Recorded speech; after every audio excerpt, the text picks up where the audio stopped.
In the noisy world, where everyone is desperate to be heard, the greatest strength lies in silence. When you stop explaining yourself, stop reacting to every insult, and stop wasting energy on distractions, you discover something powerful. Your focus sharpens. Your confidence grows, and people begin to respect you more. The Stoics knew that silence is not emptiness. It is self-mastery. And self-mastery is the key to real transformation. Part number 1, the trap of overgiving. At the start, it feels pure. You reach out, you care, you offer your time, your energy, your attention. It feels natural to show love, to show loyalty, to check in first. You think this is what builds connection, but slowly something changes. The more you give, the less it seems to matter. The more effort you put in, the more they withdraw. At first you brush it off. Maybe they're busy. Maybe you're overthinking. But deep down you feel the truth whispering, this isn't balance. This is you carrying the weight of the relationship alone. The Stoics warned us about this pattern long before it had modern words. Epictetus said, it is not things that disturb us, but our opinions about things. What hurts is not always their silence, it's the meaning we attach to it. When someone ignores us, we tell ourselves it means rejection, worthlessness, invisibility. And soon, our happiness feels chained to their reaction. This is the trap of overgiving.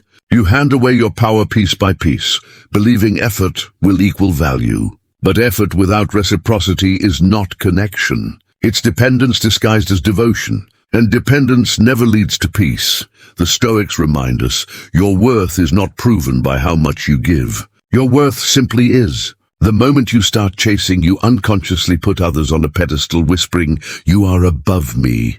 I need you more than you need me. And human nature responds predictably. What is freely offered without demand becomes background noise. What becomes background noise disappears. Part number 2, why silence shakes people. So what happens when you stop? When you stop explaining, stop chasing, stop pouring energy into someone who only takes, something remarkable, the very silence they once ignored, becomes unbearable. The absence begins to echo louder than your words ever did. Why? Because people notice what's missing more than what's consistent. The Stoics taught that silence is not empty, it is full of meaning.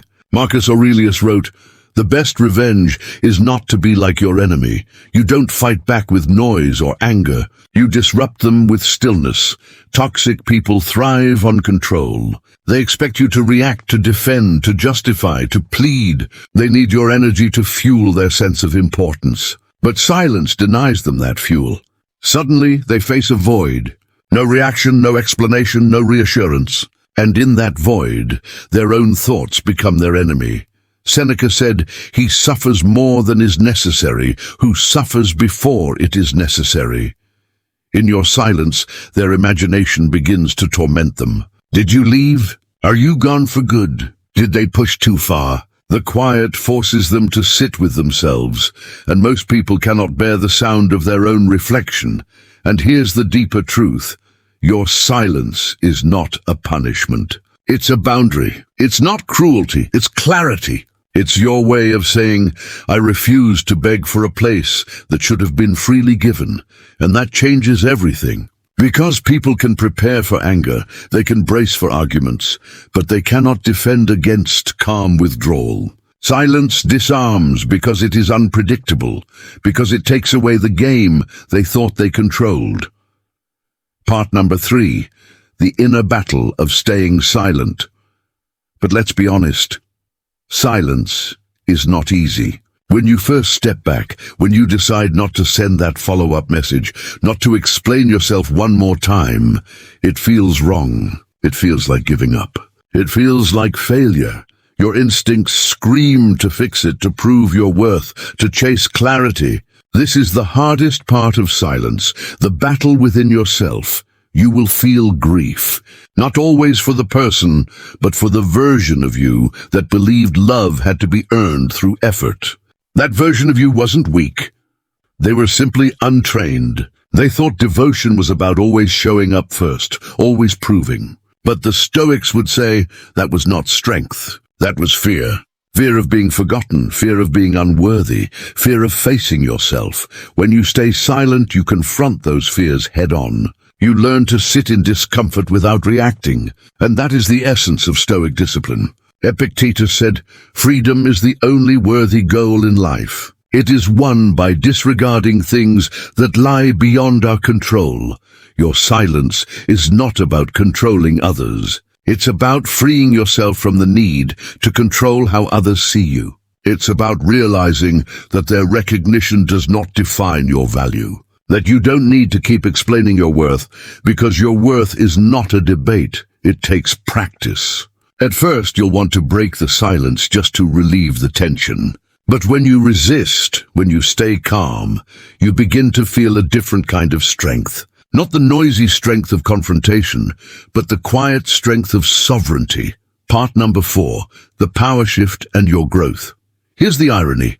The moment you stop chasing, they often start noticing. Not because they suddenly value you more, but because they miss the feeling of being validated by you. They miss the certainty, the attention, the warmth you gave so freely. But here's what you must remember. They're not missing you. They're missing the version of themselves that existed in your presence. The image they like to see reflected in your eyes. And that is not enough for you anymore. The Stoics remind us, do not tie your worth to how others treat you.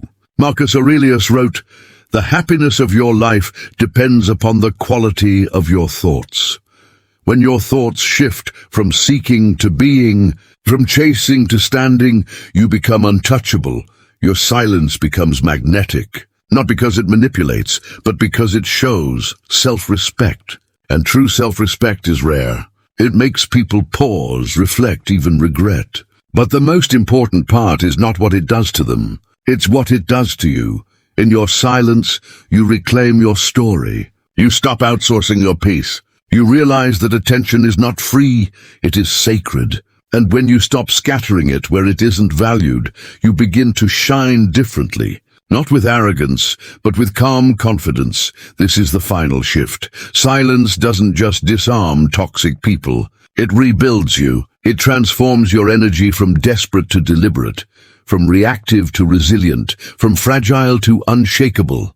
And when that transformation happens, you no longer care who notices your silence. Because you've finally noticed yourself. Silence is not emptiness. It's not weakness. It's wisdom. It's the space where clarity is born, where dignity is restored, and where toxic people lose their grip.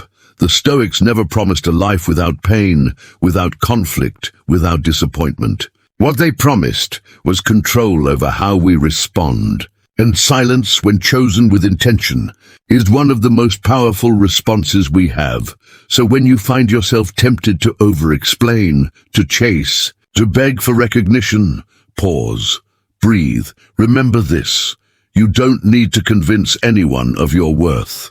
The people who see it will never require explanation. The ones who don't never deserve the explanation in the first place. Silence is not about closing doors. It's about opening one very important door, the one back to yourself. And once you walk through it, you'll never need to run after anyone again, because you'll have found something far more powerful than their approval. You'll have found peace,